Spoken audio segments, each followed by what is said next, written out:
Listo, perfecto.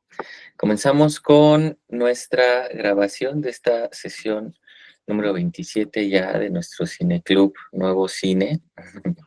Bienvenidos todos como siempre. Y el día de hoy vamos a seguir revisando la colección Criterion, en este caso con el número 13, que fue El silencio de los inocentes de Jonathan Demme, una película exhibida en 1991, justo el 14 de febrero, y que bueno, pues se trata de una de las obras de terror psicológico más aclamada, cuando menos de los años 90, ¿no? Digo, entre también las otras grandes obras de este mismo subgénero, junto con Psicosis, ¿no? Por ejemplo, ha sido una película, pues, también bastante controversial por la fuerza de las imágenes y el contexto en el que ésta se presenta, ¿no? Porque, pues, justo se trata de una película, entre comillas, comercial, ¿no? Cuando menos sí tiene una exhibición comercial, digo entre comillas, porque tiene cierta libertad creativa, como todavía poseían algunas películas de estas décadas de los 80s y los 90s, que todavía podían ser auspiciadas por Hollywood, ¿no? Bueno, por algunas de estas compañías, pero también son los años en los que ya se empiezan a formar estas subsidiarias, ¿no? Como la Searchlight Pictures, ¿no? Como para poder sostener este otro tipo de oferta, cuando menos desde la visión comercial, ¿no? Y, y que bueno, luego esto pues también es un fenómeno que lamentablemente pues, estamos aconteciendo, em, que es que se están extinguiendo ahora, ¿no? Estas otras productoras, digo, con excepción de A24, ya muchas de estas otras subsidiarias por parte de Fox, Warner, ¿no? O sea, ya no están produciendo, muchas se están disolviendo. Y bueno, ¿no? No obstante, pues todavía en los 90s se mantuvo mucho este nicho, que sí, de hecho, era un nicho que además estaba muy cargado al thriller, ¿no? También en otro de los géneros en el que caería la película en parte, ¿no? Es que es un thriller que está queriendo ser una película de terror psicológico y es que justo pues las fronteras entre estos géneros son, son muy delgadas, ¿no? Entonces, es una película que recibe una gran aclamación en el público internacional, tanto en la taquilla doméstica como en la taquilla internacional, pero que también, en este caso, sí es una película que, bueno, que recibe, ¿no? Una serie de reconocimientos en distintos festivales, por mencionar, bueno, ¿no? En el Festival Internacional de Cine de Berlín, Jonathan Demme gana el Oso de Plata a Mejor Director. También está nominada a Mejor Película la obra. En los Óscares, cuando en los 90 pues todavía tenían un poquito más de valor, sí recibe bastantes, ¿no? Gana, de hecho, Mejor Película, que también es pues otro gran reconocimiento al género que regularmente no posee ni en estos ni en otros tantos premios, ¿no? También en los Oscars gana Jonathan Demme a Mejor Director, Anthony Hopkins a Mejor Actor, pese a que no está tantísimo tiempo en pantalla, pues es un papel legendario prácticamente ya. Jodie Foster gana Mejor Actriz y Ted Tally gana Mejor Guión Adaptado, que aunque justamente la película se trata de una adaptación literaria de Tom Harris, eh, con esta novela de título homónimo, en la que ella nos presenta a este singular personaje, ¿no? Que es Hannibal Lecter. También está nominada a montaje, también está nominada a sonido. En los Globos de Oro también está altamente nominada. Ahí también gana Jodie Foster como mejor actriz. En los BAFTA sigue ganando Jodie Foster. En este caso también reconocen a Anthony Hopkins, que digo, pues es también de ascendencia británica. Entonces, ya era casi obligado. En los premios Saturno ganó como mejor película de terror, también ganó mejor actor, mejor actriz, mejor guión, mejor maquillaje también, y en los César también fue otro espacio en donde estuvo nominada, ¿no? Entonces, solo como para resumir ¿no? Todo este trayecto, eh, pues súper galardonado, ¿no? Que tiene la película. Y bueno, pues no es la primera vez que vemos al personaje de Hannibal Lecter. Me parece que es 2 años antes que está esta otra película que es Manhunter, en la que ya se está adaptando la novela de Dragón Rojo, que luego se vuelve a hacer el remake ya con Edward Norton y Anthony Hopkins, pero eh, anteriormente había sido interpretado por Brian Cox. No es una película que resultara tan atractiva, digo, aunque pues, no es mala la interpretación de Brian Cox y en general la película pues tampoco es tan memorable y definitivamente pues este otro universo que viene em, bueno, con el personaje de Clarice, pero principalmente esta interpretación de Jodie Foster, la interpretación de Anthony Hopkins, pues sí, sí cambia por completo, ¿no? Y la simpatía por estos personajes, por este universo, ¿no? Que justo se empieza como a construir, porque luego pues ya vienen, ¿no? La de Dragón Rojo, que sería entonces un remake, me parece que ya está a inicios de los 2000, ¿no? Y luego viene la de Hannibal, ¿no? Y no, antes de la de Hannibal, luego la de Dragón Rojo, luego viene la precuela, luego ahorita pues ya las series y todo esto, ¿no? Pero también principalmente por, o sea, más allá de la simpatía, digo, porque al final estamos hablando de un asesino, pues cada slasher, ¿no? Siempre tiene un psycho killer muy querido dentro de esta comunidad de amantes del género de terror, ¿no? Y precisamente enuncia determinadas cualidades psicológicas, ¿no? No nada más en las que nos vemos reconocidos, ¿no? Sino más bien en la que vemos reconocido a la sociedad, ¿no? Justamente estos, estas fracturas de la sociedad las vemos allí, ¿no? Y es más un reflejo plural, ¿no? Que un reflejo singular de nosotros mismos. Entonces, también es por eso que llegan a ser tan queridos. La obra, por otra parte, además de que cuenta con una dirección singular, Jonathan Demme, eh, pues digamos que fue un director de cabecera dentro de Hollywood durante unos años, aunque nunca tuvo realmente una obra pues tan aclamada, ¿no? O sea, digo, tuvo al inicio un par de obras que les fue muy bien en taquilla, pues eso le permitió, ¿no? Ya tener un lugar dentro y mantuvo, ¿no? Un ritmo hasta la película que hace antes del Silencio y los Inocentes, que es Casada con la Mafia, con Michelle Pfeiffer, que esa sí le fue como muy bien, no tanto como el Silencio y los Inocentes, pero le fue muy bien y justo eso fue lo que le dio entrada al proyecto, ¿no? La adaptación del Silencio de los Inocentes. Entonces, y posteriormente tampoco ha sido o sea, un director en ese sentido tan sobresaliente, aunque, pues por supuesto no se trata de un mal director, todo lo contrario, ¿no? O sea, dentro de la plantilla de directores de Hollywood, pues es un director que puede sostener una gran técnica específicamente en el género de thriller, ¿no? En el suspenso, es muy buen director para mantener esa tensión entre sus personajes y el espectador, y que justo eso es lo que vemos en la película, ¿no? Especialmente, pues este triángulo que se forma entre Anthony Hopkins, bueno, ¿no? Hannibal Lecter, Buffalo Bill y Clarice Sterling, ¿no? Creo que la manera en la que lleva la película primero, ¿no? En la relación entre estos dos personajes y que finalmente decanta, ¿no? A esta tercera rueda, no imaginaria, ¿no? Sino más bien invisible, ¿no? O sea, que es Buffalo Bill hasta el final, ¿no? O sea, creo que es bastante buena.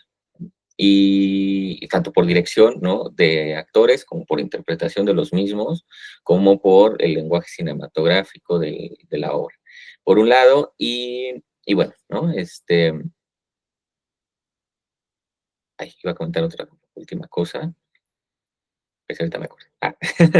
Pero, a ver, cuéntenme, ¿qué piensan de esta película? Supongo que algunos ya la habían visto antes, ¿no? Pero no sé si alguno la vio por primera vez, si no, de todas maneras, cuéntenme, ¿qué piensan?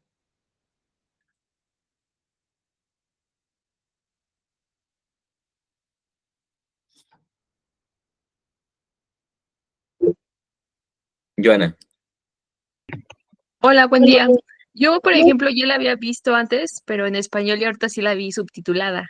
Y creo que, por ejemplo, el personaje, de hecho, los personajes y sobre todo el de Anthony Hopkins, se me hizo más terrorífico en doblada, ¿no? Porque yo creo que ya vives como esa experiencia de literal del actor, ¿no? Tanto en los diálogos, que fue donde yo vi diferencia en comparación con con la doblada al español, que ahorita con la subtitulada, obviamente literal, pues fue la actuación total del actor. Y me gustó bastante su actuación, la verdad es que sí hubo partes que se siente el terror que eh, emite hacia la gente, ¿no? Que lo busca o que lo rodea. Y bueno, creo que en ese sentido, esta parte del terror psicológico, donde por el simple hecho de que hables con Aníbal, eh, puede como escudriñar tu mente y tratar de hacer que hagas ciertas cosas, ¿no? De forma inconsciente o utilizando precisamente tus miedos. Toda esa parte creo que es bastante interesante. También la actuación es Judy Foster, ¿verdad? Había mencionado. Muy, muy buena. Creo que al final la resolución fue un poco muy, ¿cómo se le dice? Bueno, es que ya no entendí bien cómo es que la chica al final sí da con con el criminal. Siento que fue como muy fácil de resolver. Mm, Independientemente de eso, yo creo que toda la historia se mantiene bastante interesante porque tienes como la historia de Hannibal Lecter, la historia de la chica, bueno, de Judy Foster, y también la historia que yo creo que es la principal, que es la del asesino, ¿no? Este, Y en general, yo creo que es una película bastante entretenida. La verdad sí te mantiene eh, como espectador atento, con terror de saber qué va a pasar. Y bueno, al final creo que también estuvo adecuado. Hannibal, yo creo que de cierta forma buscó esa correspondencia con la chica, porque si bien bueno, cuando se escapa también de la policía, eso también se me hizo bastante interesante, ¿no? Como yo creo que le quita parte del rostro al otro policía y se lo pone y todos pensando que pues lo auxilian, ¿no? Y al final de cuentas ayudan a salir a Han. Entonces, bueno, yo ya ahorita que usted menciona por qué también recibió ciertas menciones o galardones por parte del maquillaje, pues es que también la verdad es mm, que el cuidado tan solo en la mariposa, bueno, en la oruga, también cuando la abren, o sea, como que esos detallitos te hacen pensar que la película o las escenas son reales, ¿no? Y ujú. que eso también te da miedo, abona mucho a la trama. En general, bueno, me gustó bastante la película. La verdad es que sí, ya la había visto antes y la volví a ver. Yo creo que si a futuro vuelvo a toparme con ella, la volvería a ver precisamente porque mantiene esa tensión y las imágenes son tan realistas que te gusta, la disfrutas bastante. Y bueno, esa es mi opinión. Gracias, Joana. Sí, no, aunque sutil el maquillaje, pues es una barbaridad, ¿no? O sea, sí, sí cobra esta crudeza, este realismo que busca, ¿no? La película, ¿no? Todo lo que es la morgue, todo lo que es en la casa de Buffalo Bill, ¿no? Es como que sí es muy, muy presente. Por un lado, por otro, mm, pues sí, sí, siempre ha estado como en discusión, ¿no? O sea, eh, esta lucha entre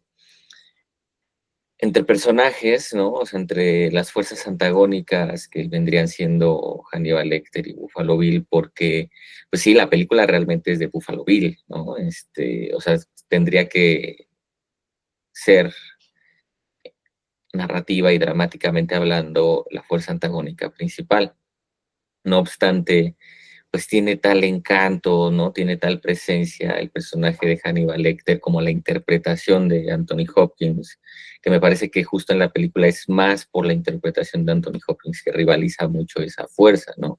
Y Buffalo Bill, por otra parte, tampoco es que quede totalmente relegado, por eso es que también es una lucha como tan intensa, ¿no? O sea, porque también es un gran personaje, ¿no? Y también hay una gran interpretación, ¿no?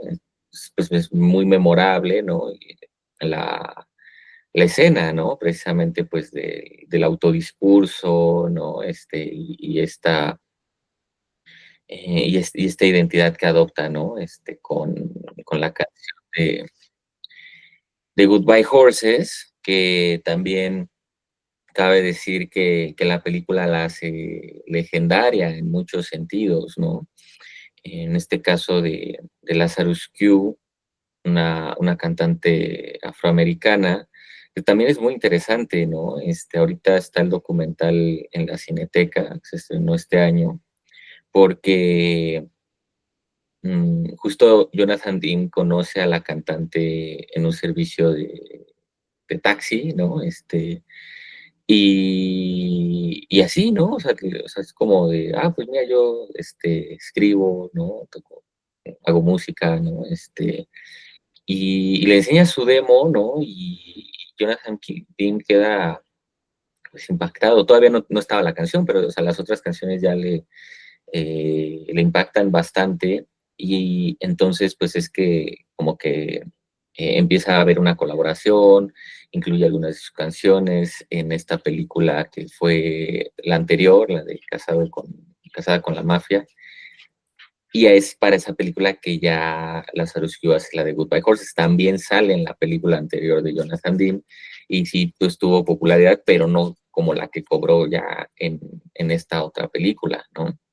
Y es como bien interesante porque, pues obviamente hubo así como un boom de la canción, o se hizo como unas cuantas más la cantante, pero de pronto se desapareció, que es un poco de lo que va el documental, que todavía no lo he visto, pero pues digo, ¿no? De lo que se sabe de lo que va, ¿no? Pues va un poco de eso, ¿no? O sea, que de repente desaparece, o sea, como mediáticamente hablando, ¿no? En el 96 y se la encuentra de pronto una documentalista, ¿no? También hace unos años, y se la encuentra nuevamente como taxista, ¿no? Dice, no, pues ahora sí que este es mi mundo también, ¿no? Y hace pues todo el documental, ¿no? También me parece bastante interesante, digo, pues como paréntesis, pero porque es una canción, sí por la película, también por sí misma, pero es una canción pues que es parte de la cultura popular de los 90s y pues todavía de los 2000s, ¿no? Sobre todo por esa presencia tan grande que tiene la película. Ahora eso también, ¿no? Ya hablando de la escena en específico, digo, también abre esta otra línea que bueno, ¿no? O sea, además de que es una línea que explora la película, que tiene que ver con esta, pues con esta identidad de género, ¿no? Y bueno, aquí más bien la crítica que despierta, que es como digamos, como lo más, denso, ¿no? Por así decirlo, porque, o sea, desde que la película se estrena también levanta, ¿no? Una reacción negativa por parte de ciertos grupos, ¿no? También de ciertas críticas respecto al papel de la identidad transgénero, la transfobia, ¿no? En, en parte la misoginia, ¿no? El feminicidio, ¿no? Y, y me parece que siempre va a ser una obra que tenga al rojo vivo esa discusión, ¿no? O sea, qué tanto cede la obra de un lado al otro, porque, o sea, justo lo interesante en la obra es que no hay y eso sí, ¿no? O sea, no hay una representación estereotípica, ¿no? De de estas imágenes, ¿no? O sea, no es una obra que apoye la transfobia, ¿no? O sea, no es una obra que apoye el feminicidio, por supuesto, ¿no? Pero sí cae en la discusión porque, pues decía, una crítica que pues, además había seguidora de Laura Mulvey, que pues es una de las principales teóricas feministas en el cine, ¿no? Ella decía,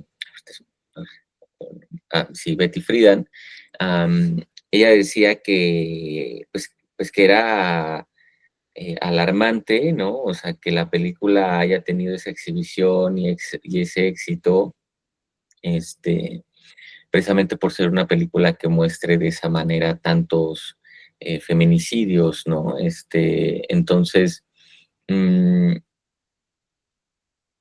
ella decía que, o sea, sí había un discurso ofensivo, ¿no? O sea, que digo, por supuesto, comparte tanto la novela como la obra desde su perspectiva. En lo personal, yo no siento que sea algo ofensivo propio de la obra. O sea, más bien lo que resulta, en dado caso, un tanto ofensivo, o sea, puede ser la reacción de la gente. Y en ese sentido, digo, la obra tampoco es que sea una Madre Teresa de Calcuta, ¿no? O sea, pero me parece que justo lo que hace es visibilizar esa sensibilidad que justo hemos platicado, ¿no? O sea, está atrofiada, ¿no? Hay un sensacionalismo, y más en Estados Unidos, ¿no? Digo que eso también tienen que reconocerlo ellos, porque hay un sensacionalismo o sea, por los asesinos, ¿no? O sea, como por los casos de asesinos seriales, ¿no? O sea, con mentes maestras, como las que vemos tanto en Buffalo Bill como en Hannibal Lecter, ¿no? Entonces, me parece que justo, digo, la película, si no es que esté haciendo una retribución social, ni mucho menos, o sea, justo está evidenciando esa parte, ¿no? Entonces, en- eso es algo que luego ya, pues, sí Hollywood explota, ¿no? O sea, porque pues, el capitalismo se apropia absolutamente de todo, pero en un principio la obra ni siquiera contó, o sea, no tenía pensado eso, por eso es que también pues se exime de cierta manera, ¿no? Porque sí nace como desde la independencia, digo, estamos hablando proporcionalmente de los números hollywoodenses, pero la película se produce con 19 millones de dólares, que hasta cierto punto, eh, pues es un punto medio entre una película independiente y una película comercial de la época, ¿no? O sea, no es una película que le estén apostando todo, y claro, ya es más bien la respuesta. O sea, realmente hace más de 250 millones de dólares en ese año, pues claro que sí ya hay una apropiación, ¿no? Posterior, y hay una estetización del personaje y la violencia y todo lo que conlleva. Pero esta primer película siento que no está en esa línea, por un lado, y por otra parte, pues sí hay un cuidado, un poco como lo que platicábamos con Tawada, y aquí también se relaciona mucho, ¿no? Porque en este caso sí hay una sensibilidad femenina que ni siquiera es que trabaje o cree tanto Jonathan Demme como en el caso de Tawada, pero aquí más bien quien la crea es Jodie Foster, ¿no? Porque sí hay una diferencia muy notable entre la novela y la película, y esa diferencia se debe principalmente al trabajo de la actriz y bueno, y al desarrollo de su propio personaje, que sí se sabe que justo, bueno, o sea, se sabe que ella audicionó, le rechazaron, o sea, porque buscaban otros talentos, y insistió, insistió hasta poder quedarse con el papel, y una vez que se hizo con el papel, pues ella sí logró, ya en una buena relación, o sea, no como malas relaciones ni nada, pero ya en una buena relación con el director y el adaptador, o sea, ella sí logró transformar al personaje, pero fue por iniciativa de Jodie Foster, ¿no? Y que no fuera ese personaje sumiso que sí está en la novela, o sea, porque la novela pues sí eh, es un personaje que sigue siendo pues esta gente del FBI y todo, pero ahí cae como en estos complejos edípicos, ¿no? Clásicos también de las novelas thriller de la época, de pues mantener una relación con el capitán, ¿no? Casado, ¿no? Y todo esto que ya no está en la película, ¿no? Entonces ella aleja toda esa parte pues para darle otro tipo de rol, ¿no? A la protagonista femenina, en este caso, pues el personaje de Clarice. Y sí hay, ¿no? O sea, sí hay una posición feminista por parte de Jodie Foster, más que Jonathan Demme o demás, o sea, específicamente que nace desde Jodie Foster, ¿no? Y me parece que eso también cambia la percepción del género, las formas de representación de géneros masculinos, femeninos, que generalmente vemos en la industria hollywoodense, ¿no? Aunque no sea quizás tan radical como siempre se quisiese, ¿no? Sí es considerable, ¿no? Esa modificación, por una parte, y por otra, pues esto relacionado a la transfobia, pues también siempre es un tema acalorado, ¿no? Porque un poco el malestar, que digo, pues claro que se entiende, ¿no? Pero un poco el malestar es, o la crítica específica a la obra, es que se tome la transfobia como si fuera una especie de enfermedad psicológica, ¿no? Y que justo eso apunte pues al estado, ¿no? De este psicópata, este asesino serial, y que pues sea de esa forma vista la identidad transgénero, ¿no? Y que también se le criticó, ¿no? O sea, que en el discurso Hannibal Lecter dijera es que realmente no es un transvesti, ¿no? Y digo, creo que eso tiene mucho que ver con no poder separar la ficción, ¿no? O sea, del discurso ideológico, porque, digo, siempre hay una parte que está inmediatamente ligada, porque en efecto la obra refleja una ideología en parte, no total, ¿no? Pero sí refleja una ideología tanto, en este caso, del novelista, como del adaptador, como del director, ¿no? Evidentemente que lleva a pensar, no, es que justo son ellos los que creen que el ser transvesti pues sí necesita la cooperación y como todo esto, ¿no? Ser transgénero, perdón. Y y pues, o sea, en parte sí, pero justo eso tiene que ver con la construcción del personaje. O sea, el personaje también refleja esa ideología y no necesariamente es que eso la fomente, porque en primer lugar lo está diciendo un asesino, ¿no? Pero en segundo lugar, me parece que tiene que ver con un malestar que es más grande, ¿no? O sea, creo que no es tan específico a la obra porque justo ahí la pues, inconsistencia, por así decirlo, es que, eh, y eso ya es más en una relación directa con el escritor, con Tom Harris, que, que justo pues él trata de darle, o sea, tampoco porque sea así como un super promotor del discurso, ¿no? Pero, o sea, él sí relata que, y en efecto está ahí, ¿no? O sea, que hay una crítica respecto a la comunidad, ¿no? Anterior al silencio de los inocentes, respecto a que no o bueno, más bien respecto a que siempre se retrata a la comunidad, ¿no? Homosexual, transgénero, como las víctimas, ¿no? O sea, que siempre son el target, por así decirlo. Entonces dice Harris, o sea, sin ser promotor de nada, que lo que quiso hacer fue invertir eso, ¿no? Para que en parte ahora ellos también pudieran tener un rol activo, ¿no? O sea, ser ellos los perpetuadores, ¿no? Y al final la crítica de todas maneras es, no, pero ahora son los perpetuadores. Entonces es como que esta idea de que el malestar es más grande, ¿no? O sea, no es tanto de si la imagen es de una víctima, es de un perpetrador, porque realmente eh, justamente la violación a los derechos humanos, ¿no? De estas comunidades ha sido demasiado grande, como también, por supuesto, al género femenino, ¿no? Entonces, me parece que más allá de discutir la intención de la obra, o sea, precisamente lo que, o sea, lo que habría que atender es qué sensibilidad despiertan las imágenes de la obra en una comunidad como en la otra, como en general, ¿no? Una impresión general, porque precisamente en esa alteración está eh, pues la posibilidad de generar una crítica y que eso es propio del género de terror, ¿no? O sea, yo creo que eso es lo valioso de la película, o sea, sin caer en que sea una película con un discurso activo, promotor de o sea, de determinada ideología o de otra, ¿no? O sea, yo siento que más bien es derivado de la misma naturaleza del género que tiene esa posibilidad de evidenciar estos fenómenos, ¿no? O sea, justo como que sea un boom, ¿no? O sea, que despierte, ¿no? Digo, al final es el gran precedente de las series que vemos en la actualidad de todos estos asesinos seriales, ¿no? O sea, de Manson, es el otro nombre, ¿no? Pero todos ellos, ¿no? Entonces,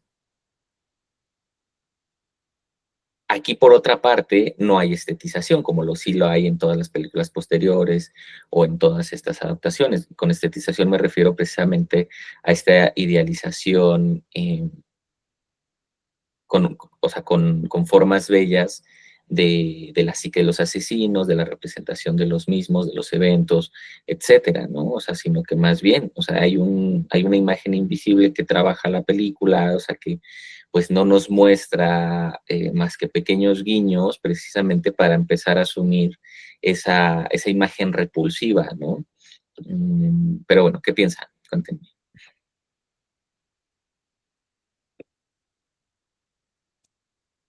Reina.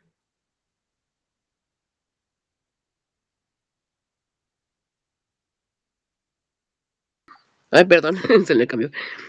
Sí, justamente cuando yo vi la película hace tiempo, a mí me encantaba mucho el tema de los asesinos seriales y justamente la obra tiene, pues se agarra de otros asesinos para hablar del asesino, ¿no? En esta película.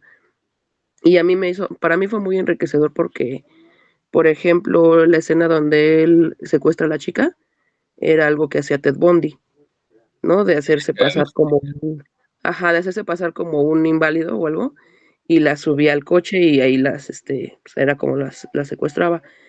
De Ed Gein, por ejemplo, rescatan toda la parte de hacer cosas con la piel.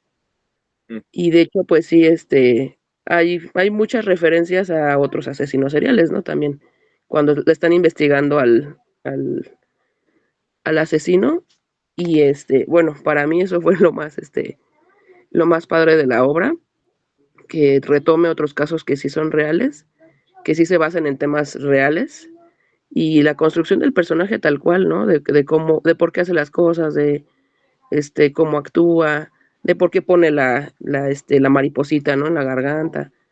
Toda esa construcción del personaje del asesino para mí se me hizo muy, muy interesante. Y pues, lamentable o no lamentablemente, pues se volvieron algunas escenas muy icónicas, ¿no? Del cine, como cuando está la chica atrapada en el pozo. O sea, hay muchas referencias en otros lados de esa escena tal cual. La escena de Anthony Hopkins con cómo deja al policía ahí, como mariposa. O sea, lamentablemente, le digo, o no sé si, afortunadamente la película tomó se volvieron icónicas muchas escenas. Yo también creo que sí cae un poquito en esto, ¿no? Pues, de volver famosos a los asesinos seriales. Es una línea como muy peligrosa, ¿no? Sí. Porque justo lo que dices, ¿no? Hollywood vuelve de todo un show, y pues sí, si ves a las víctimas, pues es terrible, ¿no? Ahora que hicieron la serie de, ay, se me fue su nombre, de Jeffrey, no, Al no, Dahmer, ¿no? De Dahmer. Igual, o sea, siento que tocar el tema de asesinos seriales es muy complicado, porque justamente caes en esto, ¿no? De volver los ídolos cuando las víctimas pues siguen vivas y siguen padeciendo, ¿no? Todo lo que hizo esa persona. Pero bueno, la obra a mí se me hizo muy sutil en ese aspecto, no, como que no los enaltece. Y y otra cosa que también me llama la atención es que, por ejemplo, ya había muchos casos, ¿no? De asesinatos, pero cuando tocan a la hija de una funcionaria, es Ujú. cuando el FBI corre, ¿no? A buscar ya ahora sí al culpable. Eso fue lo que a mí la película dije, ay, o sea, ya cuántos casos ya tenían, pero ya como tocó a alguien importante, pues ahora sí se movieron, ¿no? Y le digo, o sea, para mí la película no hace referencia así a los asesinos como ídolos, pero sí es un tema muy complicado cuando se habla de ellos. Sí, Y pues la película pues es muy, muy buena por las actuaciones, se volvió muy icónica, pero sí es un tema muy sensible. Ya, gracias. muchas gracias, Reina. Sí, toda la razón, ¿no? O sea, justo es eso, que es una primer película en la que no hay una finalidad de promover ni idealizar, porque ya desde la misma obra literaria, o sea, hay un cuidado, como dices, hay una gran referencia, está muy bien trabajada, ¿no? Ese nivel de referencias en la construcción psicológica del personaje a todos estos otros asesinos, ¿no? Pero precisamente hay es que es eso, ¿no? O sea, tendría que ser un sentido común, ¿no? O sea, tendría que ser un mínimo sentido de decencia, ¿no? O sea, de no estetizar a alguien, o sea, a un asesino que sí existió, eh, aunque sí haya que hablar precisamente de ello, ¿no? Creo que es lo que hace la obra cuando construye estos personajes, ¿no? Este, o sea, está creando personajes, ¿no? O sea, con referencias de la realidad, precisamente para hablar del estado en crisis de la realidad, ¿no?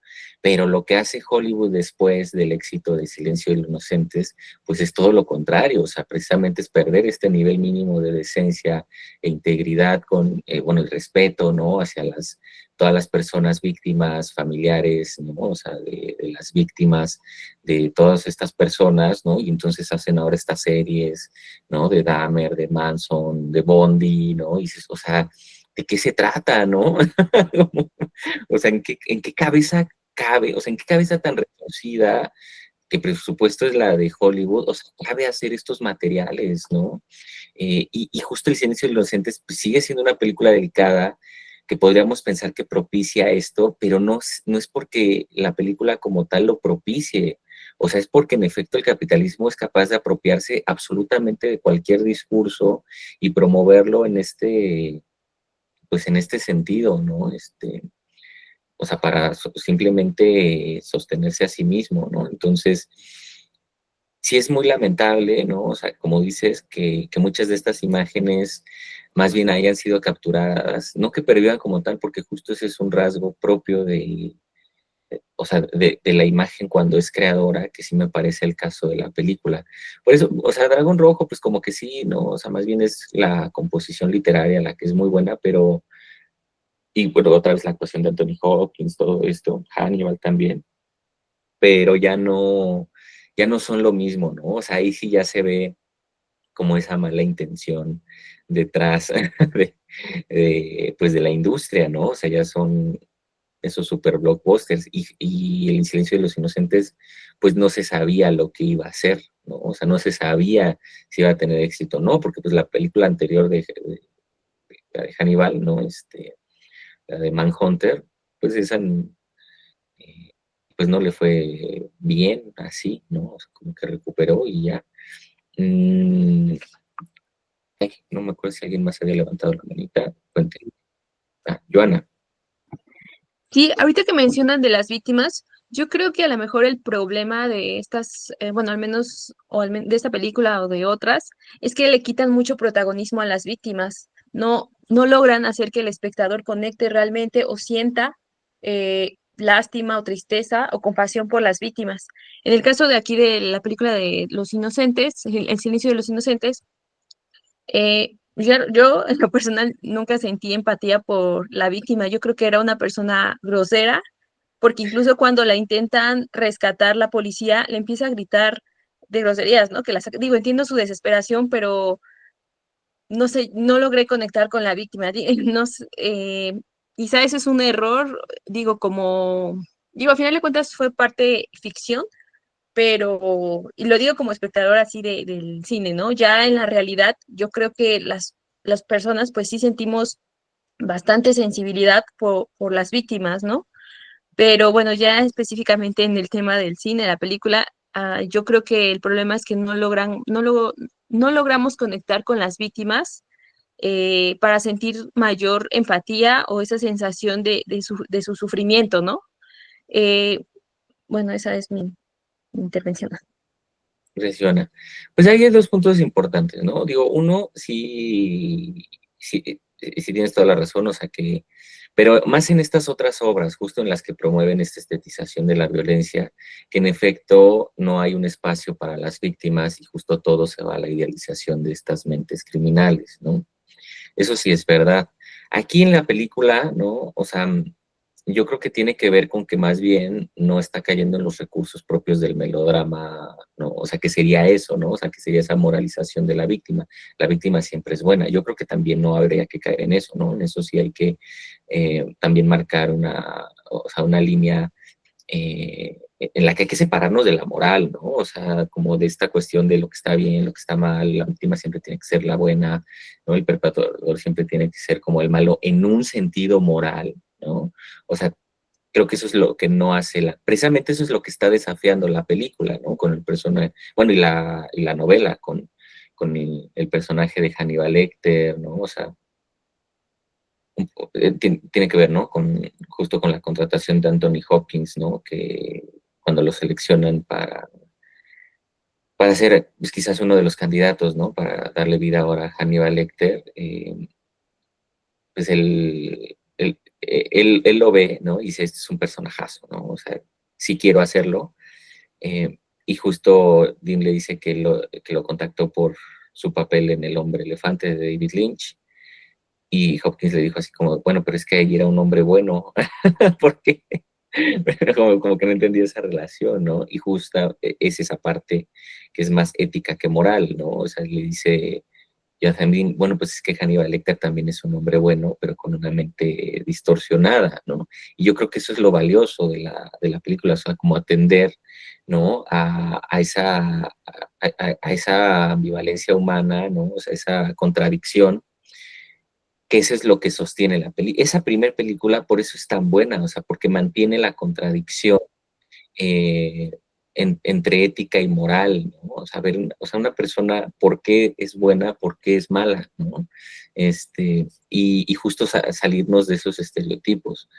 Creo que sí, ¿no? O sea, lo que sí, pues se le puede dar más atención en efecto a las víctimas, sí, pero no para conocerlas moralmente, ¿no? O sea, sino más bien darles la atención a las circunstancias en las que se perpetúan, ¿no? O sea, como que ese nivel de, esa conexión, ¿no? O sea, que existe entre el asesino y la víctima, que justo es la que se deja de lado pues, simplemente para estar del lado de esta idealización con el asesino, ¿no? No sé si me debo entender, pero tiene que ver con, o sea, tiene que ver con dejar de asignar roles morales a los personajes, que eso es lo que hace el melodrama comercial. No solo el melodrama por sí mismo, sino el melodrama comercial, ¿no? Es decir, el melodrama hollywoodense, porque si no caemos en lo mismo, ¿no?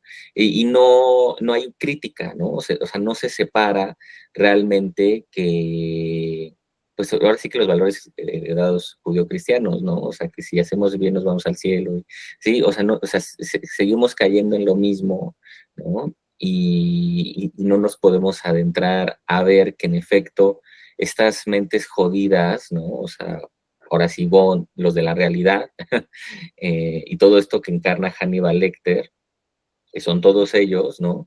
O sea, realmente son personas que no todas es que hayan nacido así en el mal, ¿no? Como luego ya se quiere dar esa justificación moral, ¿no? O sea, son personas como cualquier otro, ¿no? O sea, que pueden ser en este caso psiquiatras, ¿no? Con una supercultura y que hay algo ahí mal, ¿no? Que quizás ni siquiera sea la finalidad saber en qué momento se descompuso, como tanto quiere la psiquiatría, ¿no? O sea, y lo quieren en gran medida para pues justo un ideal de evitarlo, pero no es eso, o sea, pues más bien es, o sea, de qué manera se evita eso, ¿no? O sea, no tanto identificar el momento, porque también creo que eso es muy claro, o sea, la sensibilidad del mundo está jodida, ¿no? Y está jodida por determinados tipos de discurso, entonces, pues, ¿para qué buscar en qué momento se quiebra en la persona esa realidad cuando sabemos qué es lo que la quiebra, ¿no? Entonces, pues sí me parece que la obra hace algo interesante en ese sentido y que ya las otras no. Wendy. Hola, buenos días. Yo pienso, bueno, eso que comentan es muy importante, darle esa profundidad al personaje, como esta parte de su psique, desde que, pues, él, bueno, como la historia, ¿no? Que él pudiera ser, él no cree o no que ser un asesino, sino él conforme a sus ve, Te cortas mucho, Wendy. ay, perdón, es que estoy en un muy buen internet. Bueno, Ahí ya un nada poquito más. mejor. Ok, lo que quería decir es que de que el personaje va más allá, o sea, como lo comentabas hace un momento, ¿no? O sea, no se trata como de ser empáticos, o más bien así lo vería yo, como de ser empáticos con algún personaje que puede ocurrir dentro de cuando estás viendo la película, pero sino más bien es darle esa profundidad al ser humano desde que el ser humano nace o se hace siendo un asesino serial o siendo un asesino o una buena persona o una mala persona dentro de los estándares sociales, sino más bien darle esa profundidad y de entender un poquito qué es lo que puede pasar, ¿no? Porque eso, claro que pasa todos los días en nuestra sociedad y pocas veces nos damos cuenta de cómo los infantes viven su vida y como son niños, pues están a lo que el adulto diga y cómo eso repercute de manera social, psicológica, económica, fisiológica, incluso cuando ya son adultos. Entonces, eso es muy interesante porque si lo vemos desde esta perspectiva de cuánto afectamos a nosotros como adultos a la niñez, o sea, podemos crear o no un asesino. Entonces, es una manera de estudio, hay mucho estudio dentro de esa de manera sociológica para nosotros como adultos tener toda esa responsabilidad psicológica y social con los infantes. Entonces, más que la empatía sería más esta parte de análisis de cómo nosotros podemos o no crear un asesino y cómo dentro de la misma sociedad somos, nos comportamos de manera ajena o apática hacia esa problemática, ¿no? Entonces, sí está, bueno, yo así, no sé si ya me escucharon todo lo que dije, pero yo lo vería como desde esa perspectiva, ¿no? Y que hay una profundidad psicológica muy, muy, muy, muy fuerte. Y pues nada más. Gracias. Gracias a ti, Wendy. No, sí, ya todo esto tú ya se escuchó. Sí, ¿no? Concuerdo totalmente. Y que precisamente eso es de lo que se aleja este otro cine que ya explota Hollywood, ¿no? En todas las películas posterior de Hannibal, en todas estas películas y series de asesinos que hemos visto pues los últimos 20, ya casi 30 años, y que esta película pues está como en un punto medio, o sea, tampoco es que esté o sea, con este otro lado de profundidad, pero sí, digamos, ya hay un acercamiento, ¿no? Y sí nos puede empezar a dar cuenta de esta complejidad humana en la que no se termine solo idealizando el mal, ¿no?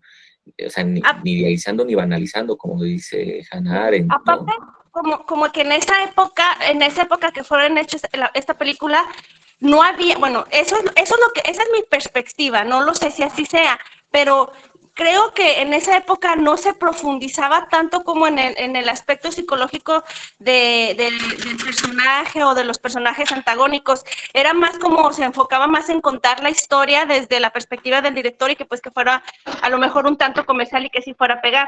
Pero ahora hay muchas películas que ya se profundizan más allá de nada más contar la historia, sino hay que conocer al personaje, por qué el personaje es así, para qué el personaje es así, etcétera, etcétera, ¿no?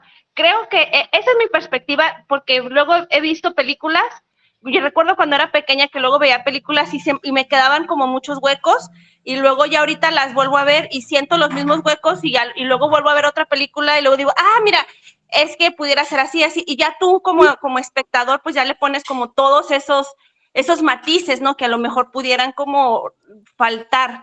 Y pienso que esa película pues no está tan, bueno, pienso yo, ¿no? Que le falta por su época, pudiera estar así. En parte, ¿no? Digo, también en este tipo de cine que se visibiliza más, ¿no? Digo, hay un cine de autor que pues a veces ha atendido también pues este tipo de acercamientos.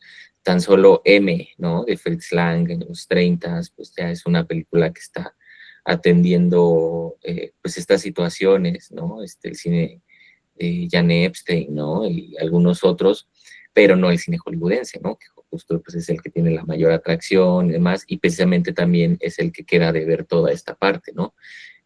Justo por lo opuesto, que es esta estetización, que es esta idealización de la moral, ¿no? De lo que está para para la sociedad en un contexto específico bien y mal, pero también justo lo que se moldea de esa manera para fines específicos, ¿no? Entonces, es grave, ¿no? O sea, que en la actualidad o sea, se haya distorsionado tanto, ¿no? Esa percepción moral, porque pues ahora lo que buscan muchas estas series es esa humanización, ¿no? Sin pensar que, o sea, que justo están terminando en una idealización y una banalización del mal, ¿no?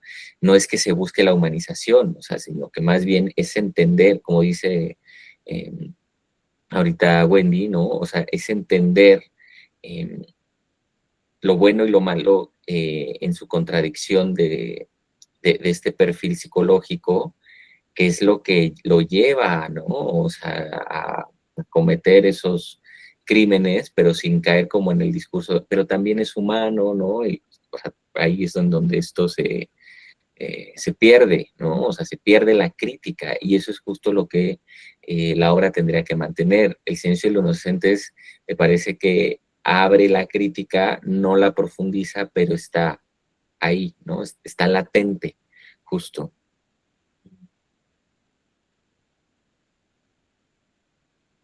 Ajá, ¿no? Y también como dice Beatriz, pues, pensar en que el protagonismo, ¿no? De la película no está o sea, ni en la víctima ni en el asesino. Sobre todo no está en el asesino, sino que está en Clarice, ¿no?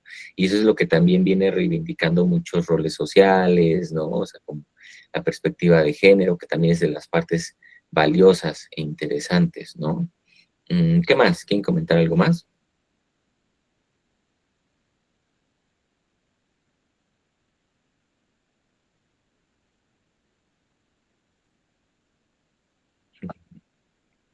Bien. Joana. Bueno, en ese sentido, o sea, yo sí considero que la película fue bastante equilibrada eh, por esta parte de cómo van desarrollando los personajes, pero bueno, ya nada más adicional.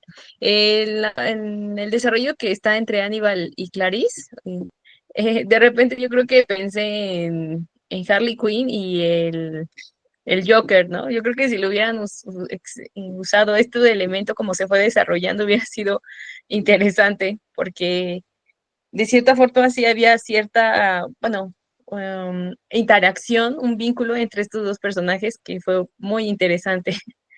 Digo, nada Sí, más se quedó como esta parte del psiquiatra y pues ella que también creo que tenía conocimientos igual para tratar a la gente y psiquiátricos también, pero sí me hizo bastante interesante esa posibilidad. gracias, Joana. No, pues estaría increíble, ¿no? Que lo hubieran podido adaptar en alguna ocasión. En los cómics desconozco, pero siento yo que pues, está también mejor trabajada la narrativa que luego lo que ya vemos en las películas, ¿no? Porque justo muchas películas siguen inclinándose pues a esa estetización, cuando menos las versiones que hemos visto de Harley Quinn, pues no, o sea, hablando de construcción de personaje, no son nada interesantes, ¿no? Lamentablemente. Y yo creo que sí estaría padre, estaría muy bueno, ¿no? O sea, como que hacer una referencia directa a esa relación, ¿no? Porque, pues sí, o sea, de hecho sí es la situación, ¿no? Digo, seguro habrá varias situaciones porque pues, luego cambian, ¿no? En los cómics, pero hasta donde sé, pues sí, ¿no? Precisamente la conocen del manicomio, ¿no? Ella lo trata y empieza a ver esa relación. Lo que es interesante, o sea, que justo se podría recuperar haciendo al personaje muchísimo eh, más complejo, precisamente es que Clarice sí, o sea, sí mantiene una admiración, así como un respeto al personaje, al mismo tiempo que trata de mantenerlo dócil, ¿no? O sea, trata de sublevarse ante él, ¿no? Como que bueno, sí, o sea, dominarlo, pues, ¿no? O sea, porque al final, pues, él es un reo, ¿no? Y Clarice, ¿no? O sea, por otra parte, él, o sea, aunque respeta su intelecto, trata de modificar su intelecto, ¿no? Yo creo que eso es lo más, eh, o sea, lo más cañón de la película, ¿no? O sea, como en términos de personaje en Clarice, o sea, ¿por qué también, o sea, es magistral la actuación de Jodie Foster, porque se percibe, ¿no? Y también o sea, también ellos dos se intimidaban a sí mismos, porque de hecho fue por decisión de ambos que no quisieron interactuar más, más que en las escenas, o sea, no, o sea, como que pidieron no estar en contacto fuera de set, porque pues había como una intimidación de ambas partes, ¿no? Pues las figuras que ya eran, Jodie Foster ya había logrado una carrera, por eso era muy extraño que no la quisieran contratar en un principio, ¿no? Pero ya había formado una carrera, digo, desde Taxi Driver, ¿no? Y sí, es interesante, sí, sí me parece que es como lo más valioso en términos narrativos, dramáticos y de construcción de personaje, o sea, justo esa dupla, ¿no? Gracias, Joana. ¿Algo más, chicos?